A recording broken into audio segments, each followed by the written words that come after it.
are you? If everyone's welcome to our panel, Color and Creed, Political Theologies in Pentecostal and Evangelical Churches. I think we'll aim for the 15-minute time for your comments, and we'll save questions and comments for the end.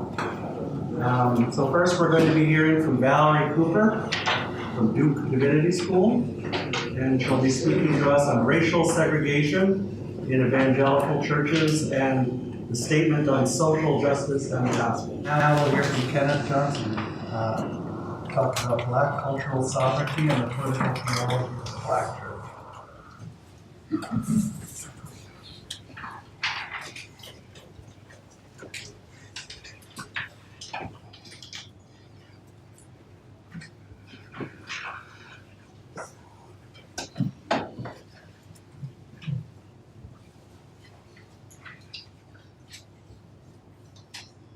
I want to thank you very much, and I want to thank again Telos for its kind invitation to present today.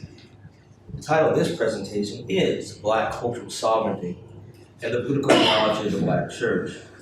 For my time this afternoon, I will give an overview of the Black Church and its origins, and then delineate how this manifests itself in a political theology. I will also suggest that instead of the notion of sovereignty a la Carl Schmitt, what is really needed for African Americans is a notion of cultural subsidiarity, cultural self-assertion, or cultural self-direction, in distinct opposition to some of the earlier Black nationalisms that came to fruition in the later 1960s and the 1970s. Let me start with a true story. On August 31, 2018, there was a signal event in American cultural history. This was the funeral ceremony, we call it a homegoing ceremony in the Black church tradition, of Aretha Franklin in her hometown of Detroit. In addition to her well-known musical artistry as the Queen of Soul, she was also one of the finest gospel singers of her generation. In addition to the many political and celebrity luminaries, there was also a significant presence of Black clergy, some prominent and others not so much. The eulogist was the Reverend Jasper Williams Jr. from the Salem Baptist Church in Atlanta, who was invited by the family to preach, as is often customary at these ceremonies. However, Reverend Williams took the opportunity in front of a live national and international audience to bring a disquisition, not so much about the spiritual merits of the departed, but rather discussed a number of current negative conditions in the African American community. Reverend Williams decried the absence of jobs in many Black communities, and specifically the absence of small businesses owned and operated by African Americans, which tend to more readily hire local residents. He also drew attention to the ongoing challenge of Black-on-Black violence, something which in his view was not present in earlier generations in Black communities. He described the problem of father absence and the decline of the Black nuclear family in the lives and the upbringing of Black children. He also implicitly criticized the Black Lives Matter movement, stating that Black lives really did not matter until and unless residents in Black communities could find ways to calm the violence and other social pathologies in their communities. His sermon was, in the tradition of Black Baptist churches, about 1 hour in length. And the following Sunday at his church, he completed his disquisition. After the funeral, the family expressed their disappointment at the content of the eulogy, and certain newscasts, like Fox News, mentioned the sermon and its contents as a possibly true, but nevertheless quirky oddity, while many other news outlets, especially those associated with the progressive left, condemned it. Clearly, the sermon was inappropriate as a venue. But a more interesting question is what brought on this content in such a time and place where such discussions rarely occur. One might find quite pointed discussions about the African American condition in a Black barbershop, or in between discussions about sports teams. It is also possible that black beauty parlors have also these discussions, but since I do not frequent them, I would have to rely upon the testimony of black women. However, these discussions almost never occur outside of black forums. The very idea of exposing such candid conversations, normally internal to the black community itself, to a national and international audience is unprecedented. But we can ask, why did the preacher choose this moment? And was there any truth to what he said?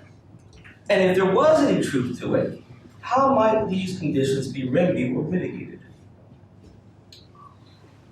So now let me begin, as some philosophers do, to define a few terms.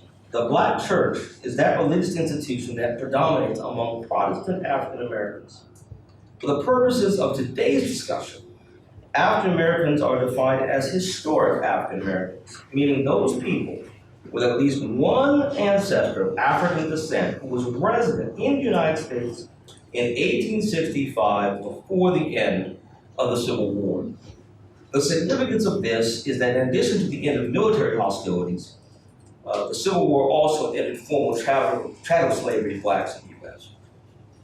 The first black churches were the African Methodist Episcopal Church, founded in 1816 in Philadelphia, and the African Methodist Episcopal Zion Church, founded in 1822 in New York City.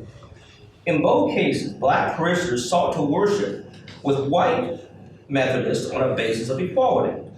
In at least one case, they were removed from a white Methodist sanctuary because they were black. As a result of these indignities, the black parishioners decided to leave and form their own churches where they could worship Jesus without humiliation. It must be remembered that these churches and denominations were created in the North, outside from where slavery ruled. In the American South, black worshiped in secret, outside of the view and the hearing of the slave masters and their minions, in swampland, brush arbors, and other secluded places where they could pray and praise God. Historian Albert Rabbitoe described this as the invisible institution, and in light of several slave rebellions, a few with religious inspiration, slave masters were highly motivated to put forth their own gloss on Christianity, with particular emphasis on the Proverbs and on some of the writings of the Apostle Paul, especially those passages commanding slaves to obey their masters. But as Eugene D. Genovese noted in his book, Roll, Jordan, Roll, the enslaved took the Bible witness and reconfigured it to apply to their own situation. The Exodus narrative is the urtext for the black church, along with the gospel witness and discussions of Jesus. The early seeds of political theology was planted there, when enslaved black people decided to use the imagery of freedom as depicted in the biblical texts, interpreting them in an entirely different manner from the slave master's religion. After the Civil War, black denominations grew in size and churches spread out to wherever African Americans were to be found. Methodists and Baptists emerged, with Pentecostals coming into existence later under the leadership of the Reverend William J. Seymour at the historic Azusa Street Revival in Los Angeles in 1906, where the Pentecostal gifts of the Spirit, such as the gift of tongues, miraculous healing, and prophetic utterances, laid the basis for modern Pentecostal charismatic movements throughout the U.S. and worldwide with over 600 million adherents. During this time, the black church became an entirely black-owned and operated institution that has journeyed with African Americans through the slavery period, through Reconstruction, and the legal regime of Jim Crow segregation that legalized political and social exclusion and segregation up to the current day. It remains the most fundamental pro-social institution in the African American community, long after the passing of secular alternatives, such as black nationalism, black power, black consciousness, and the black arts movement. Today, over 30 million African Americans attend worship services at least monthly, and the vast majority attend every Sunday. The function of the Black church, in addition to providing moral and cognitive order in Black communities and economic resources and social services, also faced up to the political conditions that African Americans had to endure. Black churches and other civic groups began to organize politically, such as advocating for anti-lynching laws, economic development projects, and the building of elementary schools and higher education institutions. Following this, other campaigns began to secure the right to vote, fair housing, and working with community organizers along legal efforts led by the National Association for the Advancement of Colored People and other organizations to fight segregation. It should also be noted that the NAACP chapters in the South were created inside Black churches. The overwhelming majority of activists during the civil rights movement in the 1950s and 60s were practicing Christians in the Black church tradition, and the political strategies, tactics, and worldview were imbued with a Judeo-Christian sensibility that came from a liberatory reading of the Bible. Now we can ask, how can such an institution that prevailed against slavery, segregation, and manifold forms of social exclusion, while at the same time being the origins of key elements of American culture, including musical forms like the blues, jazz, and gospel music, and which, in Martin Luther King's language, attempted to re-summon Americans to fulfill the promises of justice and equality. That institution seems now to be at risk of slipping into irrelevance in terms of facing up to the difficult conditions in African American communities. Some of the sources of these problems originate in government policy, whether the direct harms of urban renewal, or as some used to call it, Negro removal, to displaced residents, and also the denial of equal access of veterans' benefits for home loans after World War II, which could have laid the foundation for future Black wealth, or more recently, the reality of mass incarceration through the war on drugs, especially at the state level, which has served to effectively exclude many African American men from the inner cities from gainful legal employment after they return from jail or prison. Other sources include the disruption of the Black nuclear family, both through economic forces and through cultural changes that involve the slippage of historic marital and sexual norms by Black people in favor of more flexible lifestyle choices, aided and abetted by the sexual revolution that affected and continues to affect most American communities since the late 1960s. While many African Americans have entered the mainstream, even if on a precarious basis, there is still about 20 to 25% of Blacks in the inner cities and rural areas, the same faces, in the same places, year after year, decade after decade, stuck with little prospect for upward mobility. While other institutions of the state consistently fail, like our wretched public education system, sabotaging the development of intellectual and cultural capital to facilitate entrance into higher education or trade schools, it is a perfect storm that has served to hinder those left behind with darkening options in light of the technological changes of the fourth industrial revolution that is the process of reshaping labor and the economy. There have been past attempts to address this problem by creating cultural solidarity within the African American community. W.E.B. Du Bois attempted this in terms of literary, artistic, and other forms of cultural self-assertion by Blacks. Marcus Garvey, while not an historical African American, he was from Jamaica, also did the same and added a potential political nationalism in the form of voluntary repatriation of Black Americans to Africa. Unfortunately, some other Black nationalisms were attempted, starting with Black Power, then revolutionary Pan-African nationalism, and finally a variant of Black cultural nationalism that had very little political impact, but did add some minor economic benefit for the vendors of kente cloth, dashikis, and Kwanzaa ornaments. In the meantime, there are over 10,000 Black elected officials in the U.S. today. While some govern wisely, many others are ineffective, which serves to confirm the general critique of government and the administrative state that Telos theorists like editor Paul Piccone and the Marxian scholar Adolph Reed, as well as black political theories such as Carol Swain, warned against.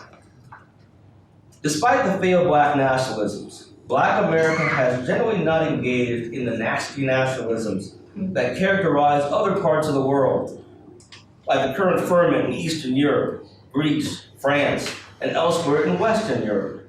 There is a spirit of black self-assertion, or better yet, an aspiration for cultural subsidiarity and particularity, nevertheless embedded in the universality of American values as enshrined in the Declaration of Independence and the Constitution as amended. It might be that African Americans are proto-nationalists and do nationalism better than in other places.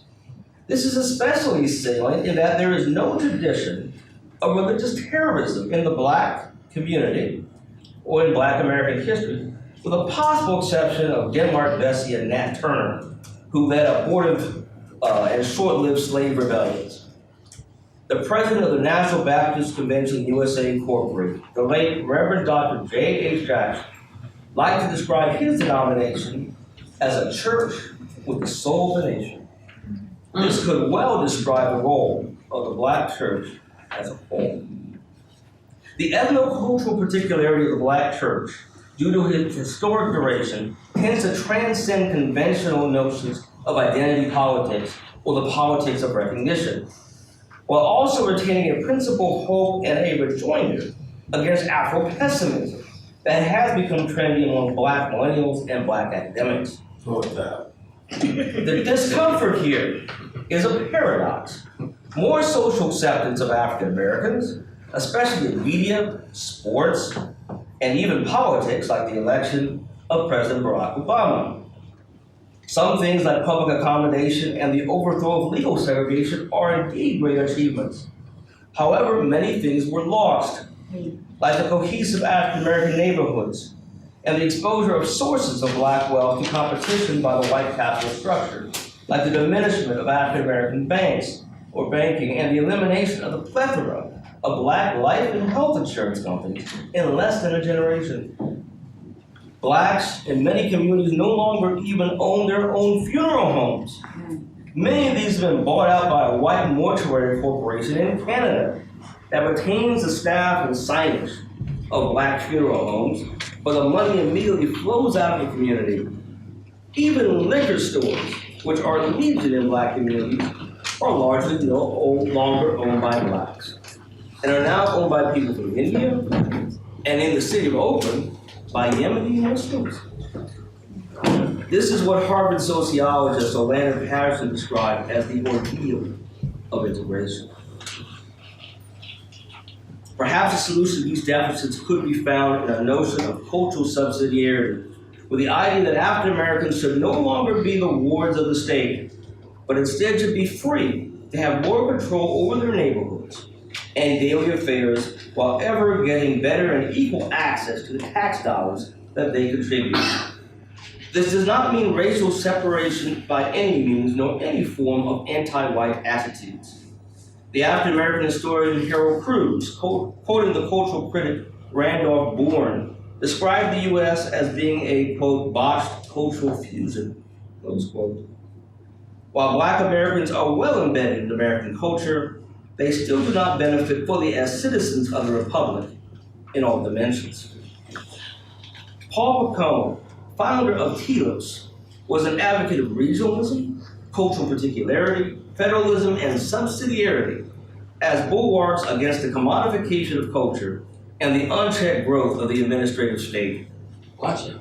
Which has also been a blight on African Americans seeking to regulate many elements of black life that would be better handled internally by blacks themselves. The core concept of subsidiarity is to get solutions and power closest to those most affected. It has been a vital part of Roman Catholic social teaching.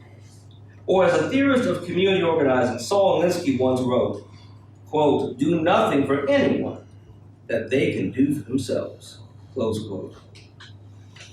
Part of a subsidiary solution may entail a rethinking of blackness, We now know that conventional racial classifications lack a scientific basis, instead being social constructs that arose, depending on whose historiography is accepted, either in the late Renaissance or during the European Enlightenment. We might do better to refer to the slight genetic and phenotypical differences among human beings as human clades, part of the same species with slight differentiation, like for medical purposes. Instead of blackness as a race, we might instead consider blackness as a form of peoplehood. Furthermore, and more provocatively, we might want to consider membership in blackness as peoplehood as an act of political will. This could be effective as a way to address the presence of mixed race persons and cultural expatriates from whiteness or from other racial and ethnic groups. In short, a voluntary covenantal community rather than the forced racial categories. If this was attempted, this also might require a rethinking of certain programmatic efforts around diversity and inclusion, which are mutations of the original purposes of affirmative action to address the historic injustices committed against historic African Americans. Evasion of this task has resulted in the way affirmative action yields multiculturalism and layered diversity in higher education as well as in the corporate sector.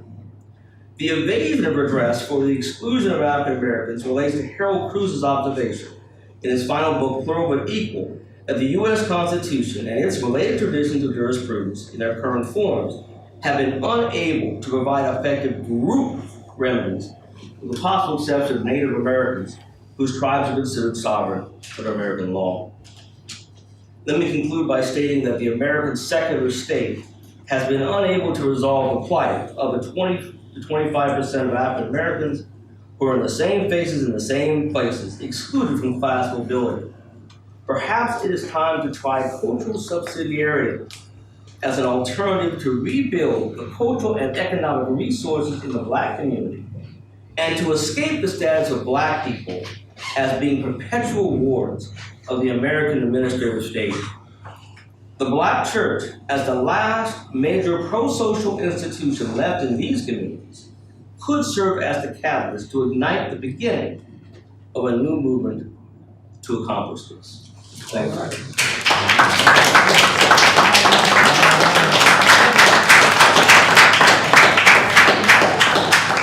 All right, thank you, Kenneth. That was good. Amen. So we're going to hear one more paper from Aránguiz, Kahn from the University of Santiago, Chile. Long way. Long way indeed. Hi to everyone, thanks to Telos for this very interesting event. Well, my paper is Latin American Style Dominionism, the Crypto-Schmittian logic of neo-Pentecostal political theologies. I want to say that English is not my native language, so I will read the paper. Sorry for that. Well, in recent years, Latin America has been an object of international analysis because of the rise of something we could call evangelical politics. There is, for instance, the case of Brazil, where evangelicals were actively involved in the impeachment of Dilma Rousseff and also in the support of the new president, Jair Bolsonaro. There is the case of Guatemala, where the current president is evangelical. Evangelicals also played a role in the peace process in Colombia between President Juan Manuel Santos and the Revolutionary Armed Forces of Colombia. That's why some news stories speak about an evangelical rise or evangelical power in Latin America, often linked to conservative ideas, which is to say right-wing ideologies. This last point is due to the fact that evangelical politics in the region has been strongly opposed to gay marriage and abortion. This phenomenon of evangelical politics, however, is not new.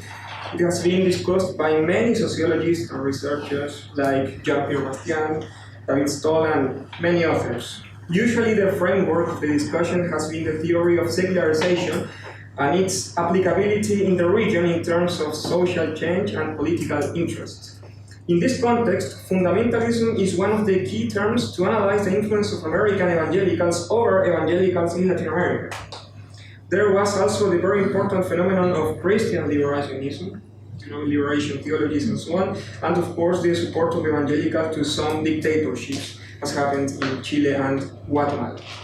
In this analysis, I would like to stress 2 points. The pertinence of using the term Dominionism for specific Latin American evangelical groups involved in political issues, and second, analyze the current evangelical rise in the region from a Crypto-Schmittian view, considering the changes that have taken place in the Western world.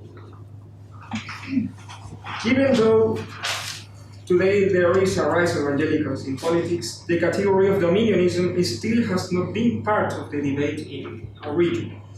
This is understandable because the debate over the term belongs mainly to American politics. After all, it is in America where it was firstly used to nominalize either Reconstructionists or Kingdom Now Christians. Also, as has been noted, it is a term that was not used by these groups to define themselves. It was a label used by their critics, and it didn't have a clear definition in the beginning. Reconstructionists and Kingdom Now Christians are very different.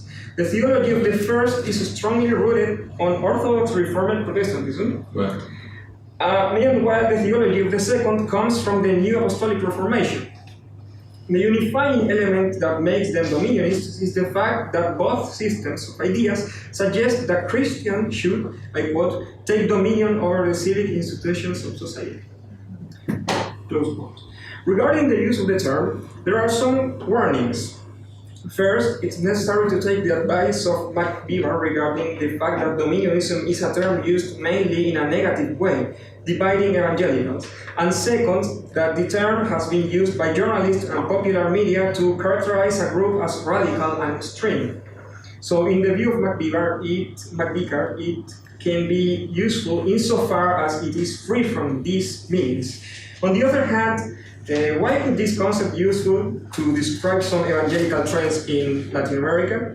It is clear that in the region, evangelicals are different in many ways from North American ones, and the same can be said about the differences in context.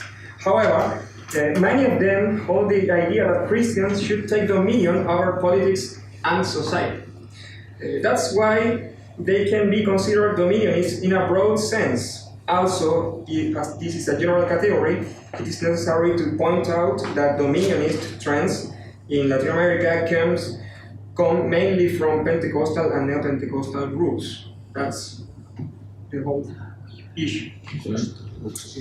But at the same time, given the differences between contexts, what are the particular elements of this Latin American style dominionism? This question will lead us to the Crypto-Schmittian element in these theologies. I have selected 3 cases. Johnny Enlow, a North American Neo-Pentecostal, very known in our region. Harold Caballeros, Guatemalan Neo-Pentecostal, and Rodolfo Torres, a Chilean Pentecostal. They have been chosen not because of their influence, but because of their conceptual work on the relationship between religion and politics from a confessional point of view. First, Enlow. Enlow is one of the inspirers of dominionism in some circles. He is an American Neo-Pentecostal pastor and is well known among his followers because of his 7 mountain prophecy. In short, through the symbolic figure of 7 mountains, Enlow stresses that there are 7 areas of human life that Christians must seek to rule: mass media, government, education, economy, religion, celebration, feasts, and family. Regarding politics, Enlow states that government is probably the most important mountain, and also affirms that Lucifer is entrenched as a preserver on this mountain. That's why he suggests the need that practicing Christians must take this mountain to rule in his place. He also affirms that Christians in power must be apostolic so they can make spiritual warfare and overcome corruption in a spiritual way. He calls for a holy invasion, I quote, of Washington, D.C. and hails Christian ministries interacting with American politics. In his model, he rejects 2 specific public policies as demonic: abortion and gay marriage. He also stresses the need to understand God's plan for Israel in the end times, these times. Curiously, these 3 topics have been very important for conservative evangelicals in their political positions, not only in North America, but also in South America. ELO could easily be a roadmap for evangelicals interested in politics. In general terms, ELO's discourse resembles much of what Latin American evangelicals say in politics. But what are the new elements on the local scene? Harold Caballeros is the first example. This Guatemalan neo-Pentecostal pastor, businessman, lawyer, politician wrote a book called Revival, Reformation, and Restoration, where he maintains that spiritual revival, a very common term among Pentecostals and neo-Pentecostals, must have consequences in all spheres of human reality, or human life in general, which includes politics. Noting the spiritual warfare taking place in all areas of life, he sees Christian Pentecostal engagement in politics as a spiritual war. Caballeros holds that social evils such as violence and corruption are consequences of human disobedience to God. In this way, he suggests that Christians are called to politics in order to establish a Christian worldview, which is understood as principles and values that have consequences in material life. This concept is a positive and uncritical reading of Max Weber's thesis about the Protestant ethos as a basis for capitalist development. This is how Caballeros articulates Neo-Pentecostal view of spiritual reality and the Weberian thesis of Protestant ethics. The specific Latin American element is the application of this idea to his context, of course. For Caballeros, values of Anglo-Protestant culture are totally opposed, in his words, to the values of Spanish Catholic culture, which molded Latin America. In his theory, the effects of Protestantism, or Christian worldview, opposed to Catholicism, are capitalism, freedom, justice, and many other blessings, which, according to this narrative, would be absent in a Catholic culture. This is why Caballeros holds that Latin America has to become Protestant through a strong evangelization and discipleship of the region. This Protestantism is strongly informed by the idea that the only solution for making better societies is that Christians who are aware of the spiritual roots of the problem engage in politics in order to redeem the world for Christ. Third example, Rodolfo Torres, Chilean. This is a Pentecostal pastor. He's director of the first so-called evangelical think tank of the country called Chile Cristiano, like a Christian Chile. Torres moves in some neo-Pentecostal political interest groups, but he's more an intellectual than a political evangelical figure. In this role, he has shaped a clear idea about how Chile should be. His intellectual project is very clear: to make Chile a Christian country, which means evangelical, and precisely Pentecostal. In his book, Chile Cristiano, he traces the supposed influence of an Anglo-American Protestant tradition over Chile, taking account of relevant political figures that helped to shape the country in times of the independence and relevant missionaries. He remarks that the Pentecostal revival was led by an American Methodist pastor, Willis Hoover, and also notes that Pentecostals are the biggest evangelical faction in the country.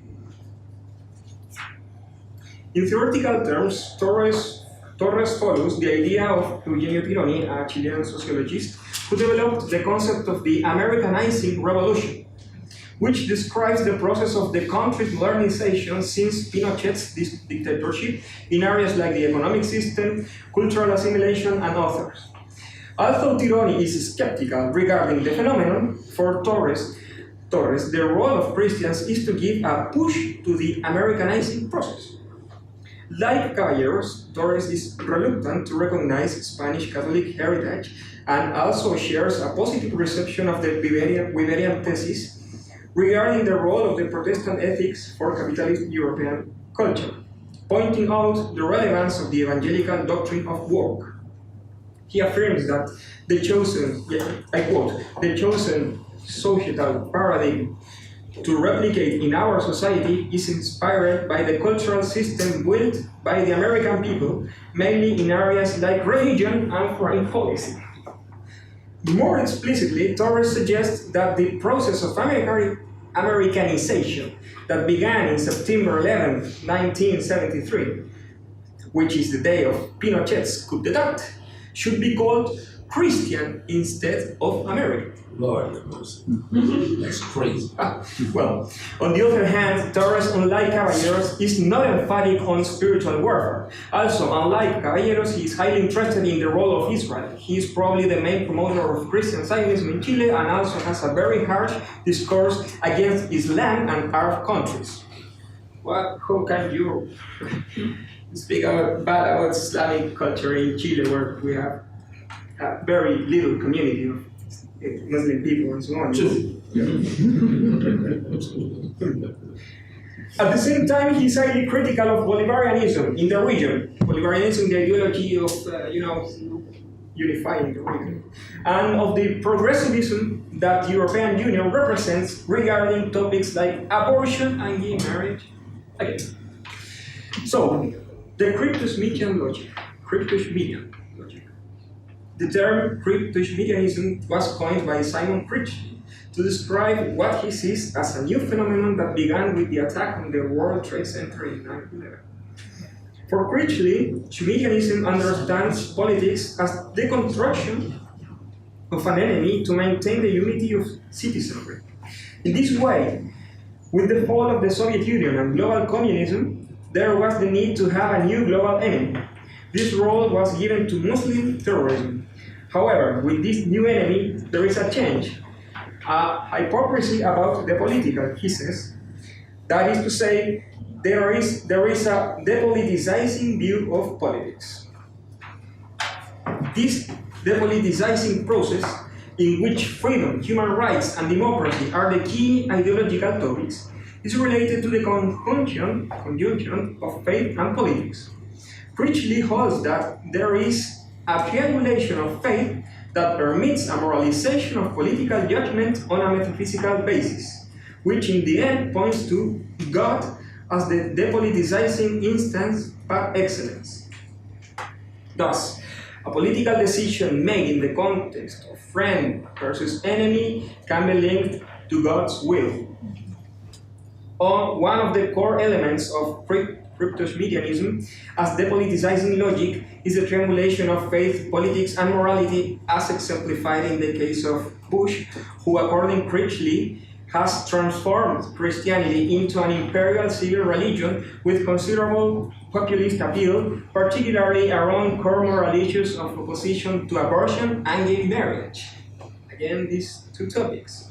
Currently, these two issues have been very effective for the political agenda of right-wing movements in Latin America and also for gaining evangelicals' favor in the region. This superficial similarity can be understood in a deeper sense from a Crypto-Schmittian point of view.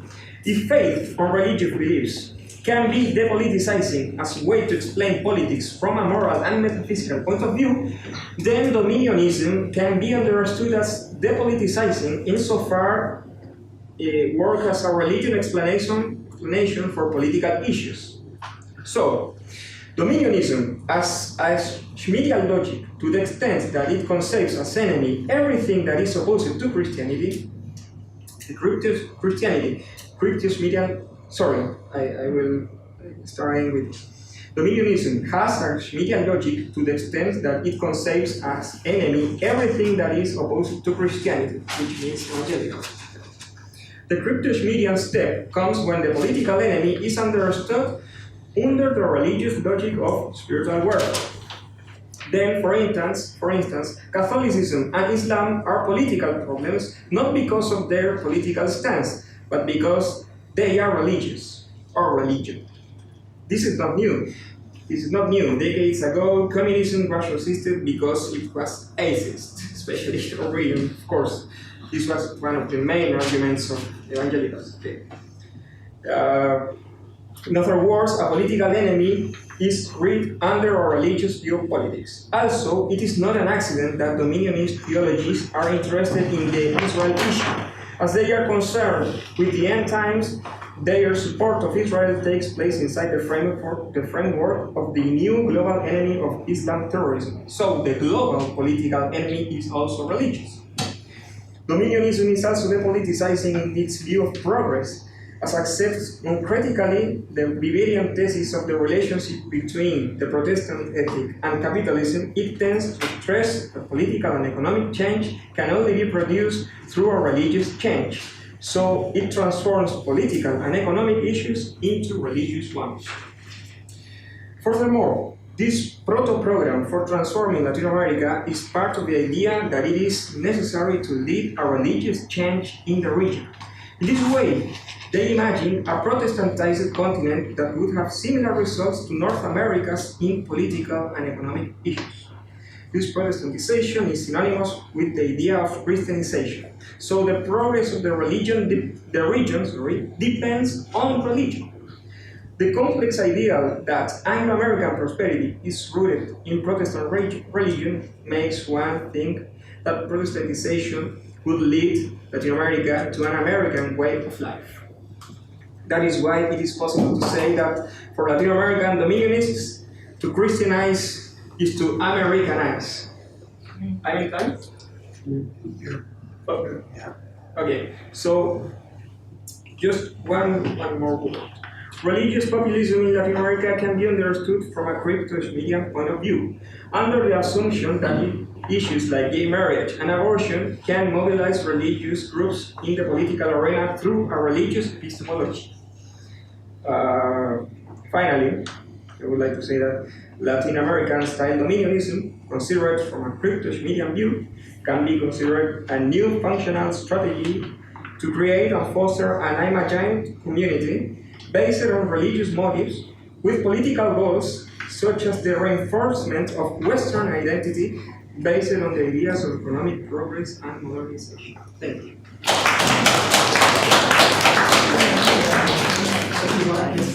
So I'm sure this has inspired a lot of questions and commentary, so let's get started.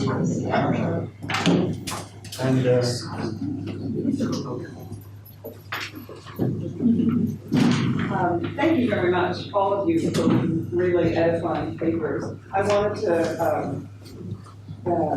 to make a comment on Valerie's paper. I was struck first when you said qualified men are needed to rule. Yeah, now all we have to do is find men who are qualified.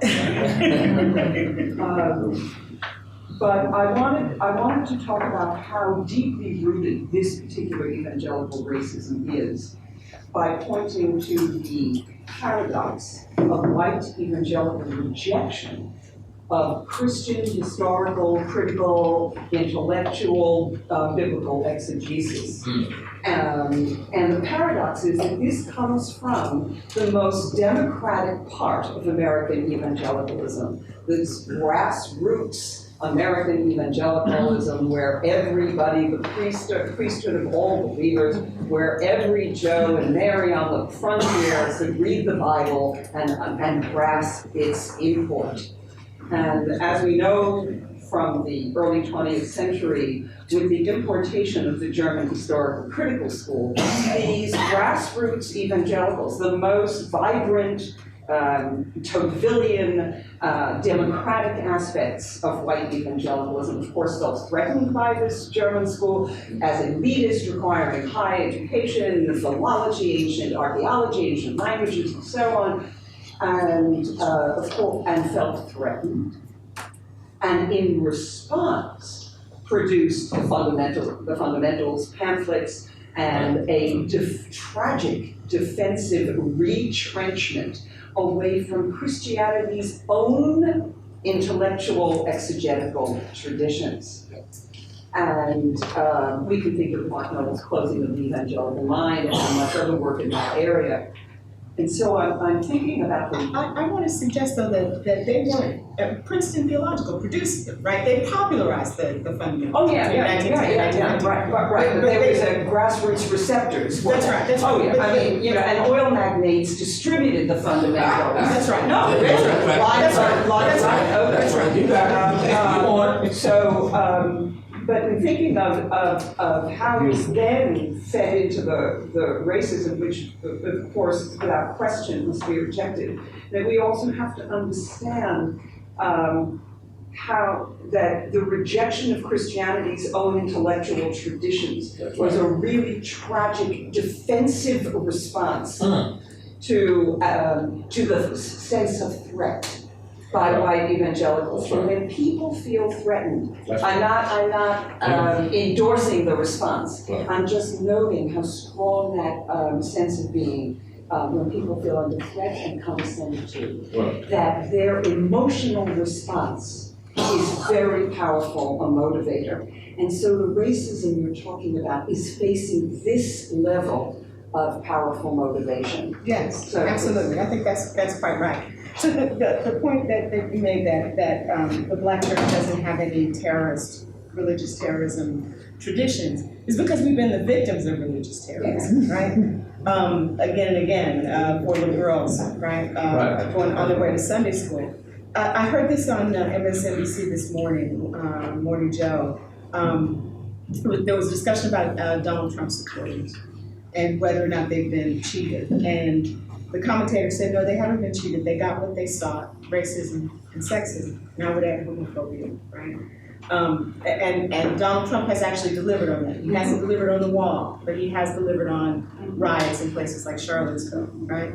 Ultimately, though, I think that we need to think very seriously about the ways that American evangelicalism has been situated by racism. I mean, by biblical defenses of slavery, for example, and that sort of thing doesn't go away. I think that ultimately it is the greatest challenge facing American religious life, and I would say that because in my study of American revivalism, they're always integrated, right? So that this racial segregation has resulted in a kind of death of the church. Yeah. I'd like to also comment on that. I think the white conservative evangelical movement, right, or as I call them, the white religious nationalists, these folks are the walking dead. Bob Jones said at the end of white Christian America. Yeah, and you know, they have their fun now, and they might get a second term, Mr. Trump. And mercy. But it's interesting how they've cut themselves off of the nourishing roots of ancient historic Christianity. Yeah, their own religion. Their own religion. They're losing their own children. Yeah, and their children are leaving because they detest the racism, the homophobia, the nativism. You never hear about the early church fathers or the desert fathers or any of the other early ancient Christians in Africa. Right. Where there wasn't racism there. Racism is a modern problem. It's a product of late Renaissance and the Enlightenment, which evangelicals themselves decry. So there are just so many interlocking contradictions that they basically nullify themselves. They are the walking dead. And I think they're eventually going to run out of power. This is an issue that we don't even see, right? A. Church Geneva said that in Social Sensitive Denominationalism, that racism is so acceptable thing that we don't even apologize for churches that are more segregated than the neighborhoods they're in. That doesn't even strike us as at all strange. I'd like to connect the dots to South America. I spent some time in Chile, quickly. Came down to Chile, had a meeting sponsored by the Manhattan Institute to come down and do some consulting with pastors about some gang work that I've done in the United States. So they fly me down, take this Ritz-Carlton, real upmarket Manhattan Institute kind of stuff. So I'm in a meeting with all of these more German-looking white Chileans. You went Total. to high place. No, it was a high place. You know, so we're slumming at the Ritz-Carlton. So we're all there, and they're talking about religion. And these were the typical cosmopolitan, rootless, intellectually illiterate elites. Well, you know, you had to love the drink. I'm just right. So at one point I asked them. I say, "Well, tell me about the Pentecostal churches in Chile." So right on beat. There are no Pentecostals in Chile. Oh, stop. I fell out. No, we're good. So I said, I know what I'm working with here, this idiot, right? So I say, listen, I've never been to Chile a day in my life, this is my first time here. I guarantee you, you get any one of your guys in your office, they're a very fancy place, right? And have them just make a couple of phone calls. And they're gonna come back and tell me where the big Pentecostal church is in this town, as it turns out. True to form, hour and a half later, and what was interesting, what is called evangelical in the United States is really Pentecostal. Yes. No. So the evangelical thing is a lie. What it's really about is Pentecostalism. Now, the upwardly mobile Pentecostals try to tag themselves with that when it's convenient. And it's a lie, but they're whitening themselves in that they want to be like the North Americans, who for them are the whites. They're not the black churches, right? So I go. So what happens, so they say, well, we're going to go to these churches. They never even known that this existed. So we went to the church of the son of the major pastor. So it's 1,000 people, first service. 9 o'clock service, 1,000 people, they're just jumping around, not quite as intense as black church, but they were doing their best, right? And a lot of Mapuche Indians, or whatever those brothers are on the mountains, right? So the dark skinned, flat hair, right? So the father calls and says, I was really tired. We'd like to have Reverend Rivers and his wife be our guests at the evening service. Oh my God. Right? Because we were in church for 3 hours that morning with your folks, right? So I go back to the hotel, I just want to stay in, watch CNN, order an expensive steak, and just call it a day, right? So I'm deprived. So we get up at 5:30. We go to a warehouse on the periphery of downtown central Santiago. It's a beat-up looking warehouse. It was poorly heated. In there were 20,000 people for the 6 o'clock service. And the Chilean fancy white people, they could not believe it. So as it turns out, the bishop knew my bishop, Charles Blake, because there's an international network of these guys, and they know each other all around the world. So I say, I'm from Bishop Blake's, he's my bishop. They yank me up, speak not a word of Spanish. I greet, que pasa, whatever, right? Right? I greet them. The people go nuts. Now, my point is, there's a racial thing. There's a racial dimension to everything you described. The whole Reconstructionist deal were racist whites, another variation of what you described, right? If you want to go deeper on this, now in Chile there is a high level conflict with Mapuche people in the Aránguiz region. That's right. And there are Mapuche people who are Pentecostals, and there are revolutionary Mapuches. Yes, sir. Well, there is a huge issue. Okay, look, You can speak about that. No, we'll talk about that. But see, the race issue was so deep, and it was recognizable immediately. Yeah. I walked in 20,000 Mapuche Indians. They got the flat hair. They had white shirts, black pants. Were living in the mountains. Got sanctified, filled with the Holy Ghost. Don't drink anymore. Don't smoke. Don't slap the wife or beat the dog. And they're in church all the time, and it's transformed their lives. In Guatemala, the Pentecostals are working the prisons in one of the craziest stories you've ever heard, where those, whatever the Mapuche equivalent is in Guatemala, they're working the gangs, and the gangs have opted to have churches established in the prison, and the leaders of the prisons are the pastors, but all these dudes that got the tattoo stuff that scares you to death. They're all tattooed, the whole thing, and so there is a revolutionary movement at the base. And these guys are rejecting the hegemony of the white elites.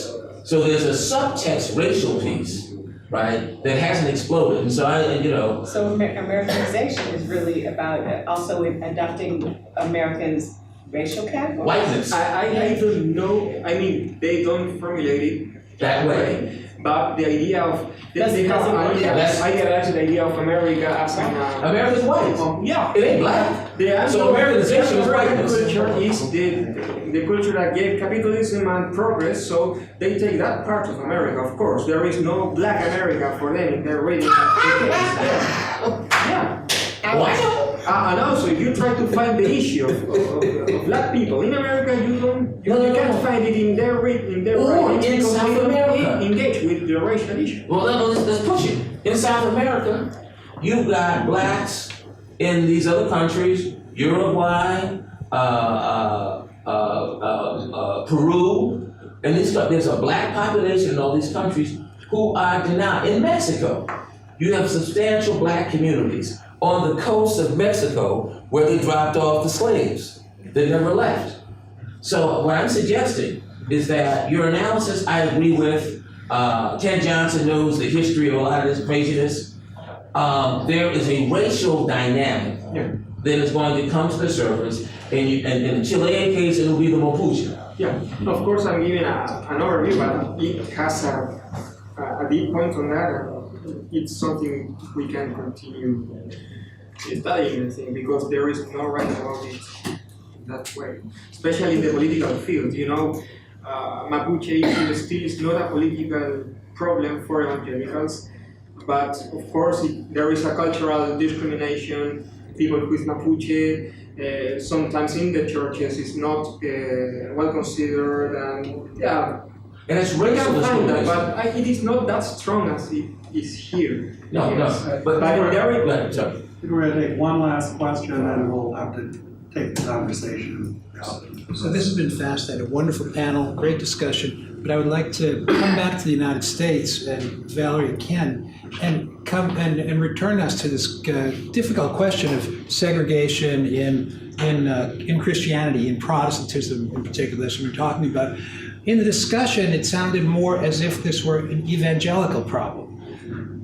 What about, the non-evangelicals? If you go to the high-end churches in the suburb, are these any more desegregated? They tend to be more segregated than evangelical churches, the mainline Protestant churches, because ultimately for a reason that's more instrumental than intentional. When a church is founded, it tends to be founded with a racial identification. And so mainline denominational churches were founded during Jim Crow, for the most part. They're older congregations and older buildings. So what happens is the neighborhood changes, the church doesn't change, it just dies. People drive in from further and further out. So mainline denominational churches, all of whom have a statement on racism, they're against it, are the most difficult to integrate. And ultimately, a lot of this happens because of the ways that, if you go to visit a church, people let you know that you're in the wrong place. The reason why most southern towns have two Baptist churches, one black and one white, was that the white Baptist church gave the black people a little piece of money, said, y'all go on the other side of the railroad track and be there, right? And so people there, all of the informal doorkeepers like ushers and choir directors and the like who enforce this, whether or not the pastor wants it. But from the moment you step into the sanctuary of a place, if you are the wrong race, people let you know. I mean, I've had that experience where every seat was taken on Easter except the seat next to me. Or had the experience of being a member of the choir and being expected to join them for their Veterans Day service out by the Confederate Monument. I said I couldn't. I deferred. So, this is deep, and this is a problem. This is, I think, the main problem of American evangelicalism. And American evangelicals continue to shut it down. I mean, the way that they've handled, for example, abortion is they say you shouldn't vote for somebody who's pro-abortion. If they were that proactive about racism would be resolved. But I mean, ultimately what happens is that there's a racist incident and evangelicals rush to say that wasn't racism. And they don't know any black people. So let's talk about homosexuality, right? It used to be that people were in the closet and no one knew who the gay people were. Now kids come out in junior high school and high school, right? And so all of the millennials and the Generation X, they know people who are gay. and their attitudes towards homosexuality have changed as a result. Because American society is as segregated as it is, and most white people don't have a close black friend, and most black people would not tell their white friends, their colleagues at work or what have you, the real deal about black life. We haven't had the same sorts of conversations about race that our children have had about sexuality. Right? And so ultimately the continuing segregation of American society works to prevent us from getting past this. And for someone to issue a theological statement and say, we will not talk about this, it's a sin that we will not talk about, suggests to me that they're not serious about fixing it, because the way evangelicals respond to every sin is with a 12-point plan. One other thing I would mention, extremely quick, it's notable that while Reverend King gave the criticism about 11 o'clock in the morning on Sunday morning, he never did advocate for the merger or assimilation of black churches into white churches. No, and neither am I. Yeah, no, I'm not saying that. I'm saying this for the benefit of the audience and future audiences. Sadly, we are stuck. And we now have to make some practical steps on how to work with what we have. Openness to integration and cultural diversity, obviously, but also taking the resources that we have and moving forward. Well, so here's a radical suggestion. Rather than destroy black churches, why don't white people go to black churches? Not white. Some will, right? And some shouldn't, right? But if the issue is whiteness, if whiteness is a thing that is both invisible to white people and prevents white people from interacting normally with other people, if the construction of whiteness is that whiteness is normal and everything else is abnormal, then it is that whiteness that is the problem. In the same way that when you travel abroad, you learn about Americanism because you see other people and you learn there are other ways to be in the world, I suggest that black churches are places where white people can unlearn whiteness, because black churches are places that celebrate blackness, where black people are loved by God, right? And most whites have not had the experience of interacting with black people as equals. And even in white churches, there's usually a patron-client attitude that black people, that we're going to give you some services. And since whites typically have greater wealth than blacks, we continue to operate on an economic scale. So my suggestion is that white people don't so many of you go that it stops being a black church, but that white people go to black churches and unlearn whiteness. Is actually my suggestion. Without provocation.